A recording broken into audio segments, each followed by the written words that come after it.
to install K-Chart on your Chartplotter or MFD. The chart installation procedures for all Onwa, Chartplotters and MFD are quite the same. Now, we use the KP27 Chartplotter as a demonstration. Micro SD card formatted with FAT32. Insert the SD card into a card reader and then connect it to the PC. Copy the ChartTuf file to the root directory of the SD card. Take out the SD card from PC and insert to the SD card slot of KP27. Insert the SD card and power on the device. After the system starts up, locate the chart you want to install. Here we need K-Chart 3.0 model. Chain 3 to B. Press the right arrow key to switch to the upgrade option. Press the key to start the upgrade. And wait for the update progress to reach 100%. Waiting about 2 minutes.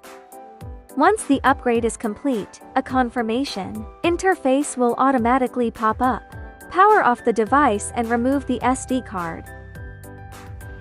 Restart the device to verify if the chart was installed successfully. Here you can view the recently installed chart. At this point, press the menu button 3 times, select version in setup, and then press to view the recently installed chart information. Confirm whether the chart is K-Chart 3.0 model. Chain 3 to B. If it displays K-Chart 3.0 model, chain 3 to B, it indicates that the chart installation was successful. On the chart screen, make sure to select K-Chart 3.0 as the chart type. You can view the newly installed chart.